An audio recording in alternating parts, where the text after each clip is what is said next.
Welcome friends. বকেয়া DA নিয়ে এই মুহূর্তে একটি গুরুত্বপূর্ণ বিষয় সামনে আসছে যে বকেয়া পেতে কি করতে হবে। ডিএ নিয়ে গুরুত্বপূর্ণ বিজ্ঞপ্তি জারি করলো রাজ্য সরকার। সরকার পরিবর্তন হওয়ার পর থেকেই কিন্তু এই ডিএ নিয়ে রাজ্য সরকারি কর্মচারীদের যে আশা সেটা কিন্তু অনেকটাই বেড়ে গেছে এবং একগুচ্ছ দাবি দাওয়া নিয়ে সরব হচ্ছেন রাজ্যের সরকারি কর্মীরা। সম্প্রতি রাজ্যের সরকারি কর্মচারী সংগঠনগুলির সঙ্গে বৈঠকে মুখ্যমন্ত্রী জানিয়েছেন আসন্ন বাজেটে তাদের জন্য ভালো খবর আসতে চলেছে। বকেয়া ডিএ নিয়ে চর্চা যখন তুঙ্গে তার মাঝেই কিন্তু জরুরি বিজ্ঞপ্তি সামনে এলো। রোপা 2009 অনুযায়ী বকেয়া মহার্ঘ ভাতা এবং মহার্ঘ ত্রাণ সংক্রান্ত যে বৈঠকের পরেই কিন্তু বিজ্ঞাপন আকারে একটি বিজ্ঞপ্তি জারি করা হয়েছে রাজ্য সরকারের তরফে। বিজ্ঞপ্তিতে পেনশনারদের যে বকেয়া সংক্রান্ত বিষয়ে সংশ্লিষ্ট ট্রেজারি কার্যালয়ে যোগাযোগ করার কথা বলা হয়েছে। এটাই হচ্ছে সবচেয়ে গুরুত্বপূর্ণ বিষয়। আমি আবারও বলছি, যারা পেনশনার তাদের বকেয়া সংক্রান্ত বিষয়ে সংশ্লিষ্ট ট্রেজারি কার্যালয়ে যোগাযোগ করার কথা বলা হয়েছে।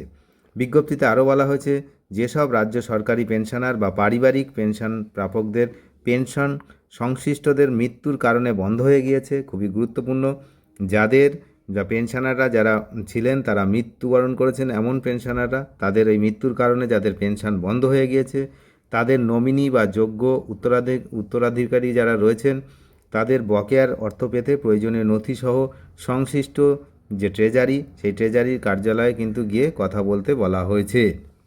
তাহলে একটাই কাজ, সেটা হচ্ছে ট্রেজারিতে গিয়ে কথা বলা। অন্য কেউ কোনো প্রশ্নের উত্তর কিন্তু দিতে পারবে না। সরাসরি ট্রেজারিতে যেতে হবে, সেখানে গিয়েই কথা বলতে হবে।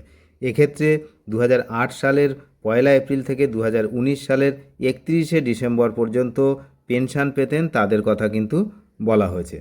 তাহলে বিজ্ঞপ্তি যেটা সেটা অনুযায়ী পেনশন বা পারিবারিক পেনশন প্রাপকদের যারা ট্রেজারি থেকে পেনশন পেয়ে থাকেন অথচ তাদের মধ্যে যাদের জীবনের শংসাপত্র জমা না দেওয়ার কারণে তা বন্ধ হয়েছে, এরকম রয়েছে অনেকের, তাদের সেই শংসাপত্র জমা করার নির্দেশ দেওয়া হয়েছে। এক্ষেত্রে তারা অনলাইন বা অফলাইনে সেই তথ্য জমা করতে বলা হয়েছে তাদেরকে।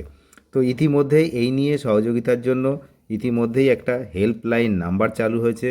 নাম্বারটি হচ্ছে 03322535417। এই একটি হেল্পলাইন নাম্বার রয়েছে। এই হেল্পলাইন নম্বরে কিন্তু ফোন করে তারা জানতে পারে। এক্ষেত্রে পেনশন বা পারিবারিক পেনশন প্রাপকদের যারা কলকাতা বা অন্য রাজ্য বা দেশে স্থানান্তরিত করেছেন তাদের ক্ষেত্রে তাদের আইনসম্মত উত্তরাধিকারী যারা রয়েছে তারা বকেয়ার ব্যাপারে ট্রেজারি বা রাজ্য সরকারের দেওয়া হেল্পলাইন নম্বরে যোগাযোগ করে নিতে পারেন।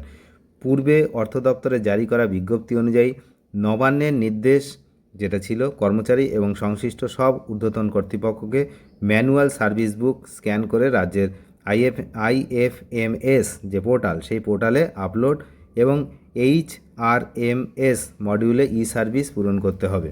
দ্রুত এই কাজ সম্পন্ন করার নির্দেশ আদালতের। এদিকে বাকি সমস্ত কর্মচারীদের বকেয়া দিয়ে সুপ্রিম নির্দেশ অনুযায়ী মেটানো হবে, এমনটাও কিন্তু আশ্বাস দিয়েছেন মুখ্যমন্ত্রী। তাহলে এই হলো বিষয়। অনেক ধন্যবাদ শেষ পর্যন্ত দেখার জন্য। চ্যানেলে যারা নতুন তারা নিয়মিত আপডেট পেতে অবশ্যই চ্যানেলটিকে সাবস্ক্রাইব করে সঙ্গে থাকবেন। Thank you.